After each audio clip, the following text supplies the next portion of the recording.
क्या आपने किसी ऐसे इंटरनेशनल स्टूडेंट की स्टोरी सुनी है जिसकी एनुअल इनकम 2145 करोड़ है, जिसकी मंथली इनकम 176 करोड़ है और जिसकी डेली इनकम अराउंड 6 करोड़ है। अगर आपने गूगल का कोई भी प्रोडक्ट, चाहे वो क्रोम है, चाहे वो लेंज है, मैप है, एंड्रॉयड है, चाहे वो जीमेल है, यूज़ किया है, तो इन सब को डेवलप करने में इस पर्सन का बहुत बड़ा हाथ है। ये इंडिया से अमेरिका पढ़ने के लिए गया। इन्होंने वो सारी प्रॉब्लमें फेस की जो आमतौर पे एक इंटरनेशनल स्टूडेंट फेस करता है और उस स्ट्रगल से गुजरे जो इंटरनेशनल स्टूडेंट गुजरता है। तो कहीं ना कहीं पे आपको ये कहानी आपसे रिलेट लगेगी। और दूसरा, ये कहानी आपको एक तरह से अपनी इसलिए भी लगेगी क्योंकि इनका जो बैकग्राउंड है वो बहुत सिंपल था। इतना सिंपल बैकग्राउंड था कि जब इन्होंने अमेरिका पढ़ने के लिए जाना था, हालांकि यूनिवर्सिटी ने इनकी फीस जो है वो माफ़ कर दी थी, इनको स्कॉलरशिप मिली थी, लेकिन इनके पास अमेरिका जाने के लिए टिकट के पैसे भी नहीं थे। तो इतने ज़्यादा हम्बल बैकग्राउंड से आते हैं। तो कहीं ना कहीं पे जैसा कि सारे के सारे इंटरनेशनल स्टूडेंट ऐसी ही फैमिली से आते हैं, ऐसी ही स्ट्रगल करते हैं, तो ये स्टोरी कहीं ना कहीं पे आपसे रिलेट होती है। तो ये स्टोरी है कि कैसे ये पर्सन इंडिया के एक सिंपल फैमिली और एक छोटे से शहर से निकलकर दुनिया की सबसे बड़ी कंपनी का सीईओ बना। ये वीडियो है स्टूडेंट्स के लिए, इंटरनेशनल स्टूडेंट्स के लिए। ये स्टोरी है गूगल के सीईओ सुंदर पिचाई की। इनका बर्थ इंडिया में तमिलनाडु में हुआ। आमतौर पे इंडिया में ये समझा जाता है या देखा जाता है कि कोई भी अगर बड़ा काम करता है तो वो बड़े बाप की औलाद होता है, लेकिन इनके फादर एक जूनियर इंजीनियर थे इलेक्ट्रिकल डिपार्टमेंट में, जिसको जेई भी कहते हैं। इनकी मदर जो थी वो स्टेनोग्राफर थी। इनके फादर की सैलरी 2000 पर मंथ थी। इतनी कम थी कि जब ये अमेरिका जा रहे थे तो इनके फादर की सैलरी पूरे साल की जुड़ के इनकी टिकट नहीं बनती थी। उस टाइम पे इनके फैमिली के पास ना तो टिकट के पैसे थे, ना इन्होंने जाके जो अपना खर्चा उठाना है उसके पैसे थे। इसीलिए इनके फादर ने तब 1 साल की सैलरी एडवांस ली और साथ में लोन उठाया। इस तरीके से ये अमेरिका पहुंचे। इनका बचपन से ही टेक्नोलॉजी से लगाव था। टेक्नोलॉजी के इस इंटरेस्ट को लेकर इन्होंने एक इंटरव्यू में एक किस्सा सुनाया था। बचपन में ये अपने ग्रैंड पेरेंट्स की जो ब्लड रिपोर्ट है उसको लेने के लिए हॉस्पिटल जाया करते थे। हॉस्पिटल इनके घर से 1 घंटे की दूरी पे था। कई बार ऐसा होता था कि हॉस्पिटल जब ये पहुंचते तो हॉस्पिटल वाले कह देते कि अभी ब्लड रिपोर्ट रेडी नहीं है, तो उनको वापस आना पड़ता। इस वजह से चक्कर लगाने पड़ते। जब पहली बार इनके घर में टेलीफोन लगा तो इनकी ये प्रॉब्लम सॉल्व हो गई। अब ये हॉस्पिटल को फ़ोन करके पूछ सकते थे कि क्या रिपोर्ट रेडी है। इस चीज़ को देखकर इनको एहसास हुआ कि टेक्नोलॉजी लोगों की प्रॉब्लम्स को सॉल्व कर सकती है और उनकी ज़िंदगी को, लाइफ को ईजी कर सकती है। टेक्नोलॉजी के इस इंटरेस्ट के चलते इन्होंने अपनी बीटेक आईआईटी खड़गपुर से की। बहुत एक्सीलेंट स्टूडेंट थे, इसीलिए इनको अमेरिका से स्टैनफोर्ड यूनिवर्सिटी से स्कॉलरशिप की ऑफ़र आई। अमेरिका जाने के लिए इनके घर वालों ने लोन उठाया, जैसे तैसे करके अब पैसे का इंतजाम किया ताकि ये अमेरिका जाकर पढ़ सके। जब ये अमेरिका पहुंचे तो इनका असली स्ट्रगल शुरू हुआ जो किसी भी इंटरनेशनल स्टूडेंट की लाइफ में होता है। इनको सबसे पहले कल्चरल शॉक लगा। जब अब आप इंटरनेशनल स्टूडेंट के तौर पे किसी भी कंट्री में जाते हैं तो इस टाइम पे बहुत ज़्यादा और स्टूडेंट भी जाते हैं, लेकिन जब ये अमेरिका पढ़ने गए थे तो बहुत कम स्टूडेंट थे जो इंडिया से बाहर पढ़ने के लिए जाते थे। तो इनको कल्चरल डिफरेंस बहुत ज़्यादा झेलना पड़ा। इन्होंने कई इंटरव्यूज़ में बताया है कि किस तरीके से इन्होंने अडेप्ट किया। इसके अलावा स्टैनफोर्ड यूनिवर्सिटी की फ़ीस काफ़ी होती है, तो वहाँ पे जो लोग आते हैं, जब जो स्टूडेंट पढ़ने के लिए आते हैं, वो बहुत बढ़िया बैकग्राउंड से होते हैं, उनका फाइनेंशियल बैकग्राउंड बहुत बढ़िया होता है। तो कहीं ना कहीं पे क्लास में उस यूनिवर्सिटी में इनको इन्फीरियरिटी कम्प्लेक्स भी हुआ, लेकिन इन्होंने हौसला नहीं छोड़ा। इसके अलावा सबसे बड़ी जो प्रॉब्लम थी, क्योंकि एक ऐसी फैमिली से आते थे जो फाइनेंशियली इतनी साउंड नहीं थी, तो इन्होंने अपने बजट को बैलेंस करना था। बजट बहुत टाइट था। इसके लिए उन्होंने ऑड जॉब्स की, पार्ट टाइम जॉब्स की, जो दूसरे लोगों के साथ अपना अकोमोडेशन शेयर किया जैसा कि इंटरनेशनल स्टूडेंट करते हैं। इसके अलावा खुद काम किया। तो वो जो सारी मुसीबतें, जहाँ सारी जो प्रॉब्लम्स स्टूडेंट्स को फेस करनी पड़ती हैं, वो सुंदर पिचाई को फेस करनी पड़ी। इन सारी मुसीबतों को झेलते हुए, इस स्ट्रगल को पार करते हुए इन्होंने अपनी मास्टर्स कंप्लीट की। उसके बाद एमबीए भी की। अपनी एमबीए कंप्लीट होने के बाद इन्होंने अपनी जॉब स्टार्ट की। पहले 1-2 जॉब्स की, लेकिन इनका असली प्रोफेशनल करियर 2004 में स्टार्ट किया हुआ जब इन्होंने गूगल ज्वाइन किया। गूगल को ज्वाइन करने के बाद इन्होंने कभी भी पीछे मुड़कर नहीं देखा। गूगल के आप जितने भी प्रोडक्ट इस टाइम पे यूज़ करते हैं, कोई भी प्रोडक्ट है, चाहे वो जीमेल है, चाहे वो क्रोम है, चाहे वो लेंज है, चाहे वो एंड्रॉयड है, तो सारे के सारे प्रोडक्ट्स में इनका जो है बहुत बड़ा रोल रहा, उनको डेवलप करने में बहुत बड़ा रोल रहा। तो इनके काबिलियत, कंट्रीब्यूशन और हार्ड वर्क को देखते हुए 2015 में गूगल ने इनको सीईओ बना दिया। इनके सीईओ बनने में भी एक बहुत इंटरेस्टिंग स्टोरी है।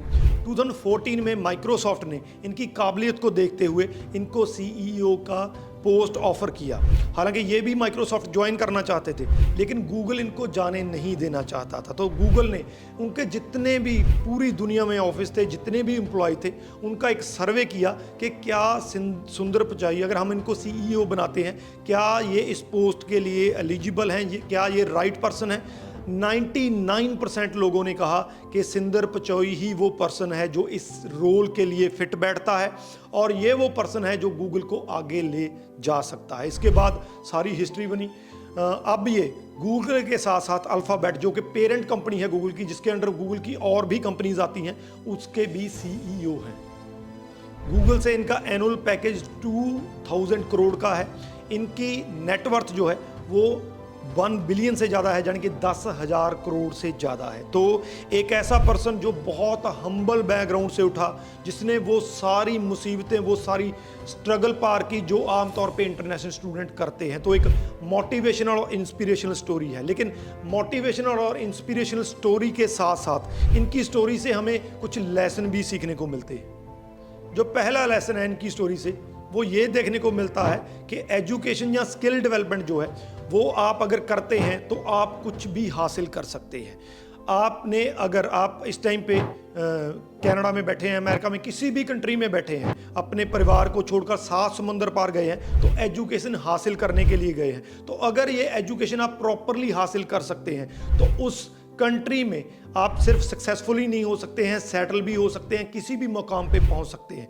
तो बीइंग अ इंटरनेशनल स्टूडेंट, आपका ये पहला फर्ज है कि आप अपनी एजुकेशन को, अपनी स्किल डेवलपमेंट को बहुत सीरियसली लीजिए। हालांकि आपने साथ में पार्ट टाइम जॉब भी करनी है, अपना खर्चा भी उठाना है, अपना काम भी करना है, जैसा कि सुंदर पिचाई भी करते रहे हैं, लेकिन आपका सबसे प्राइमरी गोल जो है वो आपकी एजुकेशन होना चाहिए, आपकी स्किल डेवलपमेंट होना चाहिए। अगर आप ये कर सकते हैं, मैं ये तो नहीं कहूँगा कि हर कोई सुंदर पिचाई बन सकता है, लेकिन फिर भी ये मैं आपको एश्योरेंस देता हूँ कि आप उस कंट्री में पूरी प्रॉपरली सक्सेसफुल हो सकते हैं, सेटल हो सकते हैं और आप एक बढ़िया ज़िंदगी, जिसका सपना लेकर वहाँ पे गए हैं, वो देख सकते हैं। दूसरा लेसन ये है कि आप किसी भी बैकग्राउंड से आते हैं, आमतौर पे जो ज़्यादातर इंटरनेशनल स्टूडेंट हैं वो किसी छोटे गाँव से, किसी छोटे शहर से, आमतौर पे जो फैमिलीज़, एवरेज फैमिलीज़ जिनको हम कह देते हैं, उनसे जाते हैं, जैसे ये भी गए हैं। तो ये मायने नहीं रखता है कि आप किस बैकग्राउंड से आते हैं, आप कहाँ पे पहुँचते हैं, ये मायने रखता है। तो इनका हम्बल बैकग्राउंड हमें ये बताता है कि जो एक हम्बल बैकग्राउंड से उठकर अगर कोई पर्सन दुनिया की सबसे बड़ी कंपनी का हेड बन सकता है, बॉस बन सकता है, तो आप भी कुछ भी कर सकते हैं। तो आपका बैकग्राउंड कोई मायने नहीं रखता है। आप किसी बढ़िया परिवार से, किसी बढ़िया फैमिली से नहीं भी आते हैं, तो भी आप अपनी मेहनत के सदका, अपनी डेडिकेशन के सदका आप कहीं पे भी पहुंच सकते हैं। आपको एक अपॉर्चुनिटी मिली है, दूसरों के मुकाबले वो अपॉर्चुनिटी ये है कि आप एक बढ़िया कंट्री में बैठे हैं, आप कनाडा में बैठे हैं, अमेरिका में बैठे हैं, यूके में बैठे हैं, आपको बड़ी अपॉर्चुनिटी मिली है। वो लैंड जो है लैंड ऑफ अपॉर्चुनिटीज़ माना जाता है। तो अब आपकी रिस्पॉन्सिबिलिटी है कि आप उस अपॉर्चुनिटी को कैसे कैश करते हैं, उसको कैश करके कहाँ तक पहुँचते हैं और कितना सक्सेसफुल होते हैं। तीसरी सीख हमें ये देखने को मिलती है कि प्रॉब्लम्स आपके लाइफ में आती हैं, लेकिन अगर आप प्रॉब्लम को सॉल्व कर सकते हैं, प्रॉपरली सॉल्व कर सकते हैं, तो आप उनको सॉल्व करके कहीं पे भी अपना मकाम बना सकते हैं। यहाँ पे मैं 2 इनकी आपको एग्जांपल देना चाहूँगा। एक बार इनको इनके एक फ्रेंड ने डिनर पे इनवाइट किया। इनको इनके जो फ्रेंड का घर जो है उसका एड्रेस नहीं मालूम था। ये घर से चल दिए। चलने के बाद ये वहाँ पे रास्ते में कहीं ना कहीं पे भटक गए, तो इनको काफ़ी देर हो गई। जब तक ये पहुँचे तब तक डिनर ओवर हो चुका था। इनके जो फ्रेंड हैं वो भी इनसे नाराज़ हो गए और इनकी वाइफ भी इनके इस इंसिडेंट से नाराज़ हो गई। जब इन्होंने सोचा कि मेरी तरह पता नहीं कितने वो लोग होंगे जो अपना रास्ता भटक जाते हैं, जो सही डेस्टिनेशन पे नहीं पहुँच पाते हैं, तो इसको लेकर इन्होंने गूगल की प्रॉपर टीम असेंबल की, जिसने जन्म दिया गूगल मैप को। अब आप गूगल मैप के जरिए दुनिया के किसी कोने, एक जगह से दूसरी जगह, चाहे वो आपके लिए अनजान भी हो, आसानी से पहुंच सकते हैं। दूसरी एग्जांपल, ये एक बार चाइना गए, तो चाइना में नेचुरली है कि वहाँ पे बहुत कम इंग्लिश बोली जाती है। तो एक रेस्टोरेंट में पहुँचे, रेस्टोरेंट वालों को इनकी समझ में नहीं आ रही थी, इनको रेस्टोरेंट वालों की समझ में नहीं आ रही थी। तो इनको ये लगा कि कोई ना कोई ऐसा टूल होना चाहिए जिससे किसी भी लैंग्वेज में हम जो है वो बात कर सके, और इन्होंने इसके बाद डेवलप किया गूगल ट्रांसलेट को। तो कहीं ना कहीं पे इनको भी प्रॉब्लम्स आई, पर्सनल लाइफ में भी आई, प्रोफेशनल लाइफ में भी आई, लेकिन इन्होंने उन प्रॉब्लम्स का सल्यूशन निकाला। उस सल्यूशन ने अकेला इन्हें नहीं, गूगल को नहीं, पूरी दुनिया को फायदा दिया। तो कहीं ना कहीं पे अगर आपको भी प्रॉब्लम आती हैं, चाहे पर्सनल लाइफ में है, चाहे प्रोफेशनल लाइफ में है, अगर हम उन प्रॉब्लम्स का सल्यूशन फाइंड आउट कर लेते हैं तो हमारे साथ साथ दूसरों को भी उसका फायदा मिल सकता है। होप सो कि आपको स्टोरी अच्छी लगी होगी, होप सो कि आपको ये सफ़र अच्छा लगा होगा कि किस तरीके से एक उस घर से उठ के जिनकी जो मंथली इनकम है वो 2000 रुपीज़ थी, उससे उठकर एक बंदा, एक पर्सन 10,000 करोड़ का मालिक बना, दुनिया की सबसे बड़ी कंपनी का हेड बना।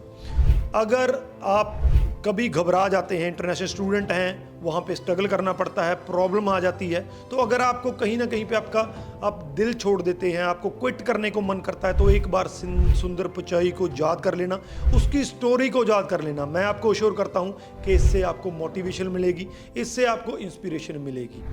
वीडियो को शेयर जरूर कर दीजिए, क्योंकि ये वीडियो मैं उन स्टूडेंट्स के लिए बना रहा हूँ जो कहीं ना कहीं पे किसी कोने में बैठे, दुनिया के किसी कोने में बैठे, इस टाइम पे निराश हुए हैं, क्विट करने वाले हैं, या किसी ऐसी सिचुएशन में बैठे हैं जहां पे उनको लगता है कि आने वाले टाइम में हमारा फ्यूचर क्या होगा। तो शेयर जरूर कर दीजिए। आने वाले दिनों में भी मैं आपके साथ ऐसी ही मोटिवेशनल लोगों की, बड़े लोगों की जो बहुत सक्सेसफुल हुए हैं, उनकी स्टोरी जो है वो शेयर करता रहूँगा। अगर आपके पास भी कोई ऐसी स्टोरी है या कोई ऐसे पर्सन की स्टोरी जो आप चाहते हैं कि मैं शेयर करूं, तो नीचे कमेंट बॉक्स में लिख दीजिए, मैं कोशिश करूंगा कि उस पर भी वीडियो बनाई जाए। बाकी शेयर जरूर कर दीजिए। एंड तक देखने के लिए थैंक यू सो मच।